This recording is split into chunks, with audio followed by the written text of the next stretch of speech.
issue na naman. Kakaligo ko lang.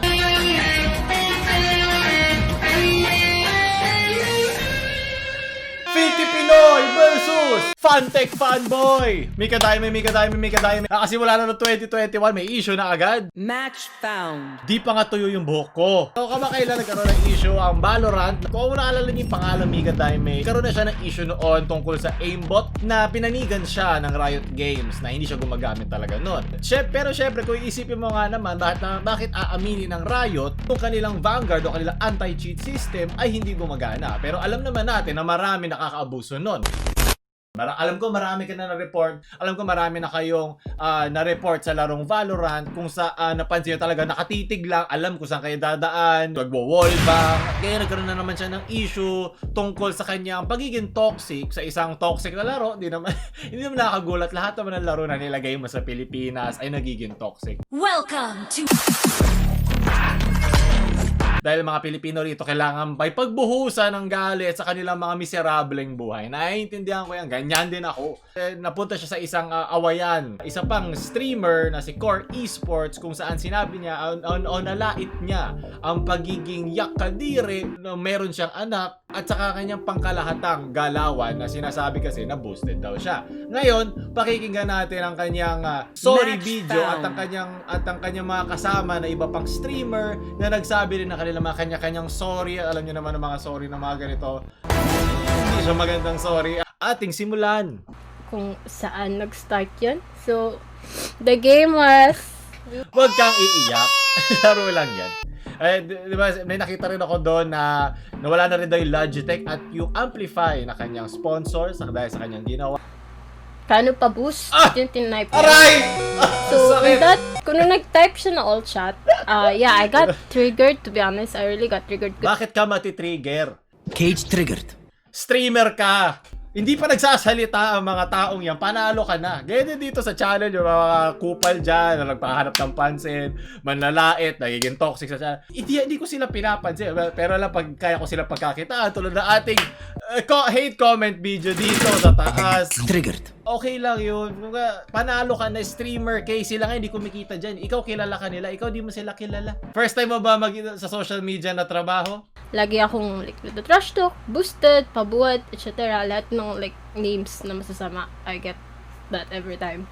Okay Even in Kasama games, yan I sa get buhay. stream Wala snipe. tayong magagawa. So I just want to clear that this part, I muted Sova agad nung sinabi niya to. I muted him. Mahirap i-mute si Soba. Meron niyang skill na panghanap Where sa'yo. are you? And reported him disrespectful behavior agad nung chinat nito. So si Kuya Esports, sabi niya kasi na they were just like not, they doesn't like chat. So but this was the first chat in that game. And then yun sabi niya, but don't report ko, they were just chilling, ganun. But ito yung una chat. Did I get butthurt about it? Yes, I did get butthurt about it. Kasi, you know, yan lagi yung parang sinasaksak sa akin. Like, boosted ako, pabuhat ako. So, I'm very, very sensitive. Sorry. May ganyan din kasi ako lagi sinasabi sa isa kong kaibigan din pag naglalaro kami ng Valorant. Pero kasi, kung na-hurt ka na dyan, mas mahirap pa yung mga laitan noon nung CSGO at Dota tayo, pati buong barangay mo nilait. Buong lahi mo nilait. Pero sige diba, kanya-kanya naman talaga ang sensitivity. Naalala ko lang sa sarili kong personal experience. Pero yeah, yun yung dyan nag-start. And then, the other issue is like, yung sa T-Bag.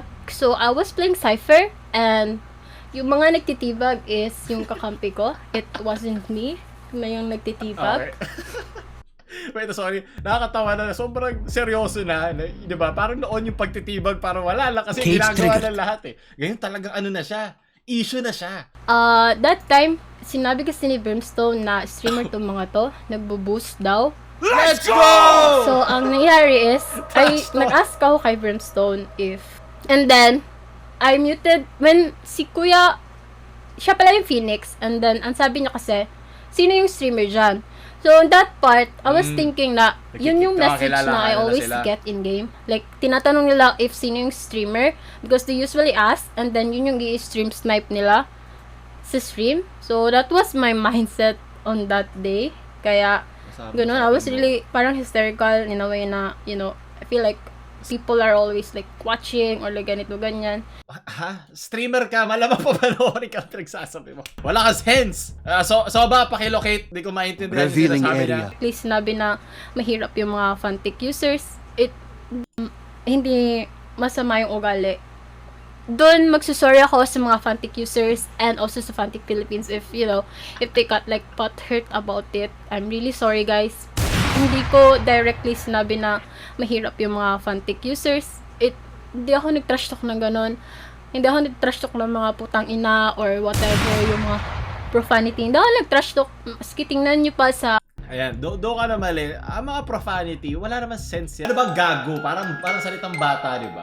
Ang mas masakit na panlalait ay yung talagang pumapasok, yung talagang nanunuot sa pagkatao mo at mas masakit sabihan ng isang, sabihin natin, tatayo, mayroong fantex, sabihin mo na pinaghirapan yung bilhin niya. Sabi, di naman tao, mayamang streamer, may sponsor, wala na pala, Where are you? na may pambili agad ng mga Logitech.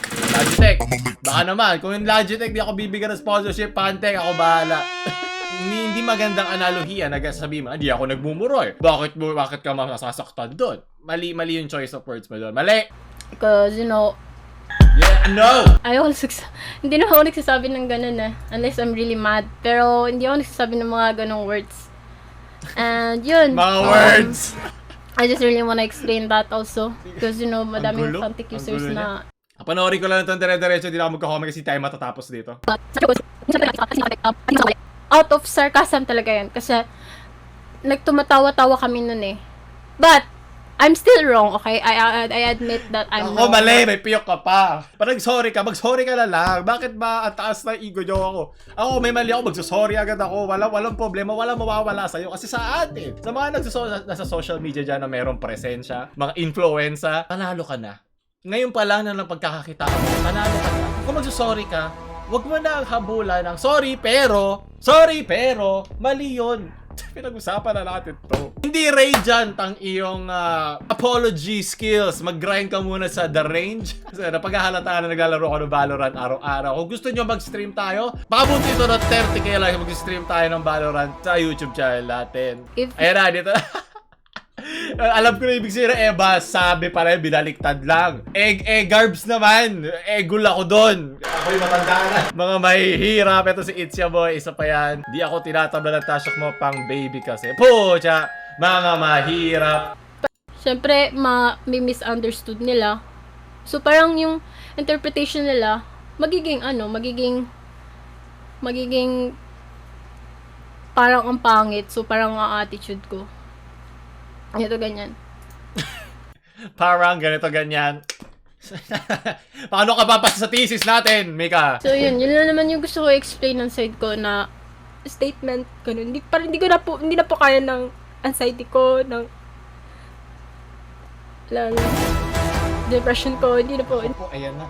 Ito na yung kinatatakutan ko eh. Nilalagyan nila agad anxiety, depression. Okay lang. Pag gagamit ka ng gano'n anxiety, depression card, di ba ilalabas may sensitive topic sa ibang tao, ibang ayaw aminin na meron o hindi alam na meron sila. Na-diagnose ka na ba? Yung mga una mong tanong na-diagnose ka na ba? Clinical diagnose ka ba? O sarili mo na nararamdaman ngayon? Tandaan nyo, ang depression o ang mga ganyang klaseng sakit, walang kontrol ng tao dyan. Kahit sobrang saya ng isang tao, tapos depressed siya, as in meron siyang sakit na depression, bigla na lang yung babagsak. Nakita ko na yun at face value, nakita ko na siyang mangyari. Kaya mas strict ako o lenient o mas seryoso ako sa mga tao na kasabing depressed sila. Kasi ang taong isang depressed, hindi lang bigla-bigla sinasabing depressed sila. May mga denial phase pa yan at nagsisimula ang kanilang paggaling pag inamin na nila. Sa ibang tao, hindi na yung dumadaan. Never na sila aamin. At makikita mo na lang, di ba, mga nagbibigti, may mga pinagdadaanan, mahuhuli na lang bigla ang lahat.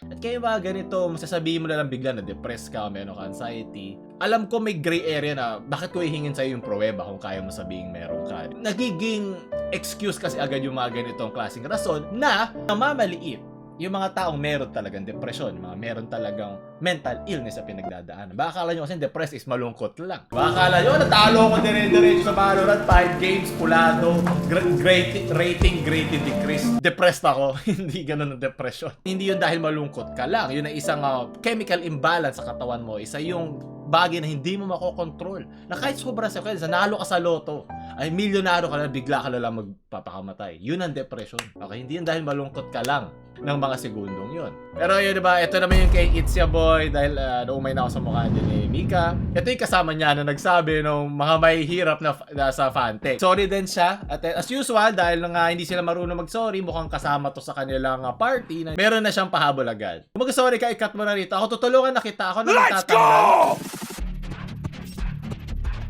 Yan, okay na yan. Panalo ka na dyan. That is an apology. Diba? Pero kung lalagyan mo pala, pero kahit nasa tama ka, hindi mo na kailangan i-defend yung sarili mo. Kasi kailangan may goal ka lang sa sasabihin mo eh. Kung haluan mo yung sinabi mo sa goal mo in mind, bibigyan mo lang ng chance yung mga tao na ma-misunderstand o sa iyong perspective ay ma-water down o mapahina yung gusto mo iparating sa pagdagdag ka ng dagdag ng mga rekadong iba. Nako Kendrick, hindi yan totoo. Fake news to. Ito na yung mga memes mo dumating na. Galing yung dalawang uri na. Nag-sorry naman na sila sa kanilang paraan. Sana makamove on sila dito. Well, nakamove on naman si Mika na sa mga issue ng ganyan. Hindi ko kilala itong isa. Mukhang may counter-rebata si Basil sa'yo. Ito galing kay Basil Paul. How to hindi magmukhang filthy Pinoy. Set ka ng green screen. Grabe ka naman sa mga naka-green screen. Ayoko na mag-green screen. Ano ba sama doon ha? Dito pala niya kinuha yung green screen niya. Ako gusto ko rin ng ganyang bahay. Baka mapalitan nga tong green screen ko. Yung mga filthy Pinoy kayo lahat, ako lang hindi. To my hirap, sunod. Okay lang maging filthy Pinoy, wag lang ugali. Anong Valorant? Lambing muna ako, Meowmi. Ang cute. Anyway, kumain ka na. Sabay kami. Oh! Ace! O Sage! Sage, paano natin bubuhayin to? Kulang ka ng ult. Revive me, Jet! Revive me! Need some healing, puta. Ihiling mo na lang na magka-jowa ka din. Kanya-kanyang paraan, okay lang yan. Bagong taon pa lang, pagod na siya. You can now use your ult, Jet! Yun nga yung point eh. Kung kailangan mo pang i-explain yung isa mo explanation, hindi siya maganda explanation. So, pag sorry ka na lang, yung mga tao makakaintindi sa sinabi mo, maiintindi nila yun. So, mga tao hindi naintindi sinabi mo, di mo na maiiba yung iniisip nila. Nasa social media ka, i-accept mo na yun. At dapat makatulog ka sa gabi ng mahimbing na alam mo yung mga taong ganun. I-accept mo na yun. So, doon natin tapos yung balita ko. Pasensya ko, minamadali ko. Medyo tinatamad na ako. Doon natin tapos yung mga balita. Kinakilig ko. Pag di papatayo pa ako ng buhok, huwag nyo ba tayo like, share sa mga nagbabalorant yung friends para makapag-stream din tayo dito. Ay, wag nyo, tapos subscribe. Gagawa ako ng issue para sumikat din. Mocha Frappuccino out.